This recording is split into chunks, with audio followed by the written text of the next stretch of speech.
देर रात की सड़क थी अंधेरे से भरी। अंजलि की गाड़ी थी बस अकेली चल पड़ी। घने पेड़ों की छाया कुछ अजीब कह रही थी। हर कदम पर लग रहा जैसे रात ठहर रही थी। तो आज की कहानी गुजरात में रहने वाली अंजलि की है। देर रात अंजलि अपने रिश्तेदारों से मिलने के बाद घर लौट रही थी।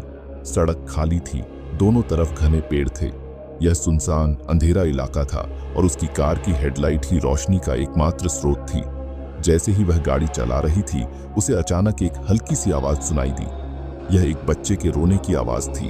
उलझन में उसने अपनी गति धीमी की और सुनने के लिए अपनी खिड़की नीचे की। रोने की आवाज तेज हो गई। उसने सोचा, कौन यहाँ बीच में एक बच्चे को छोड़कर जाएगा। अंजलि ने कार रोकी और बाहर निकल गई। वह आवाज का पीछा करते हुए झाड़ियों में चली गई, अपने फोन की टॉर्च आगे की ओर चमकाते हुए। रोने की आवाज तेज होती गई, जो उसे जंगल में और अंदर खींच ले गई। उसका दिल तेजी से धड़क रहा था, लेकिन वह एक असहाय बच्चे को पीछे नहीं छोड़ सकती थी।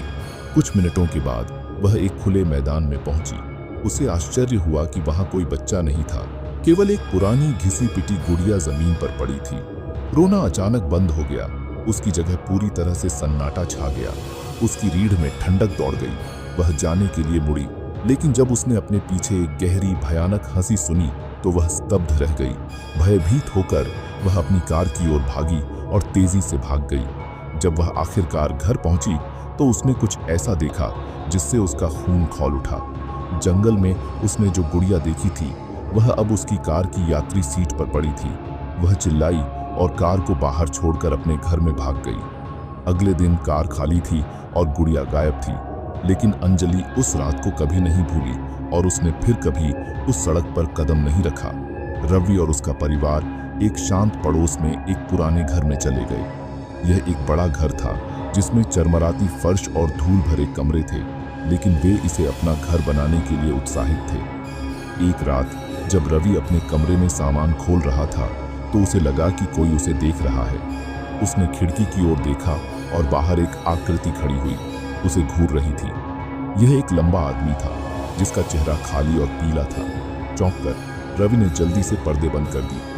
अगली सुबह रवि ने अपने माता पिता को बताया, लेकिन उन्होंने यह कहकर इसे टाल दिया कि वह बस थका हुआ था।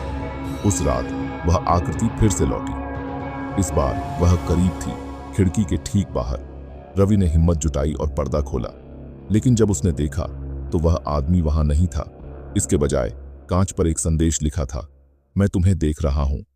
डरते हुए रवि अपने माता पिता के पास भागा, लेकिन जब उन्होंने खिड़की की जांच की तो संदेश गायब था। अगली कुछ रातों में अजीब चीजें हुईं। हॉल में पदचिह्न गूंजे, रोशनी टिमटिमाती रही और वस्तुएं अपने आप हिलती रहीं। एक शाम रवि के पिता को अटारी में एक पुरानी डायरी मिली। यह घर के पिछले मालिक की थी, जिसने एक अजीब आदमी द्वारा पीछा किए जाने के बारे में लिखा था। अंतिम प्रविष्टि में लिखा था, वह खिड़कियों से देखता है, वह कभी नहीं जाएगा। अगले दिन परिवार वहां से चला गया और फिर कभी पीछे मुड़कर नहीं देखा। मीरा को प्राचीन फर्नीचर इकट्ठा करना बहुत पसंद था। एक दिन उसने पिस्सू बाजार से एक पुराना आईना खरीदा। यह बहुत बड़ा था, जिसमें लकड़ी का सुंदर नक्काशीदार फ्रेम था। उसने इसे अपने बेडरूम में लटका दिया और इसके पुराने आकर्षण की प्रशंसा की। उस रात जब वह आईने के सामने अपने बालों को ब्रश कर रही थी तो उसने कुछ अजीब देखा। उसका प्रतिबिंब थोड़ा विलंबित था, उसे बस एक सेकंड धीमा चल रहा था। उसने सोचा कि यह उसकी कल्पना है और वह बिस्तर पर चली गई। अगली कुछ रातों में चीजें अजीब होती गईं। मीरा को आईने में अपने पीछे खड़े किसी व्यक्ति की झलक दिखाई देती थी, चमकती आंखों वाली एक छायादार आकृति। लेकिन जब उसने मुड़कर देखा तो वहां कोई नहीं था।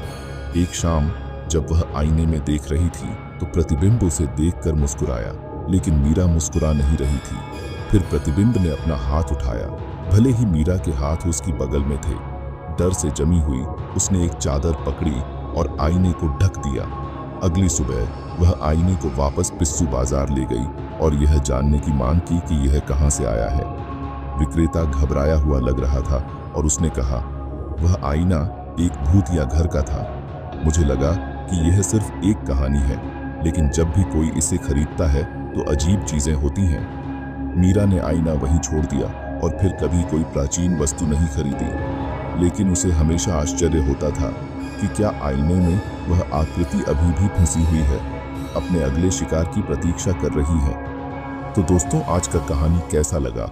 अगर आपको अच्छा लगा तो कमेंट बॉक्स में ज़रूर बताइएगा, और अभी तक मेरे चैनल को सब्सक्राइब नहीं किया है तो सब्सक्राइब ज़रूर कर लीजिएगा। धन्यवाद।